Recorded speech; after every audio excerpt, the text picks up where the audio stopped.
Тэгтэл ер нь хуучин бол биш шүү. Ам машуур биш сэртэл ам машуур гэдэг байсан. Бинатор Зохиотор гэдэг. Бинатор 85 та. Тэгээ энэ ятан сөргөтэй болоо тэрийг шинжилгээгээд 2 дугаар эмнэлэг 3 дугаар эмнэлэг энэ сонгогдоор шинжилгээ хийлгэсэн чинь эцэстийн зөвсний сөргөө байна гэсэн юм тогтоосон. Тэгээд энэ явсараад энэ зөвлөхийн зөвлөгөөнөөр үзээд тэгээд энэ тулаад ирж энэ бүтээгдэхүүнийг авсан юм аа. За энэ сая нэг төрлийн юм уулаа, нэг курсын уулаа. Тэгтэл энэ хуучин бол биш шүү. Ам машуур биш сэртэл ам машуур гэдэг байсан. Одоо бол гайгүй.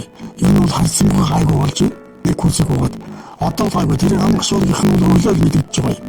Өглөө сэрхэтэл ам яхан машуур гэдэг. Тэр хуучин шиг нэг хайхтар хоц биш. Гол нь одоо хоолны дэглэм. За тэр нэг гимнастик гэдэг чинь их чухал юм шиг байна. Ялангуяа энэ гимнастик бол хоолтоо шиг оруулах тэрийг шингээхэд бол их хэрэгтэй байдаг юм байна. Ийм тэр чинь сүүлдээ мэдлээ эхлээд ерөөсөө тэр гимнастик гэж огт хийхгүй байгаад байсан. Тэгтэл чинь сүүлдээ л одоо тэр гимнастик гэж хийж ирсэн чинь мэдээ төгс бас зөөр гайгүй болж байна.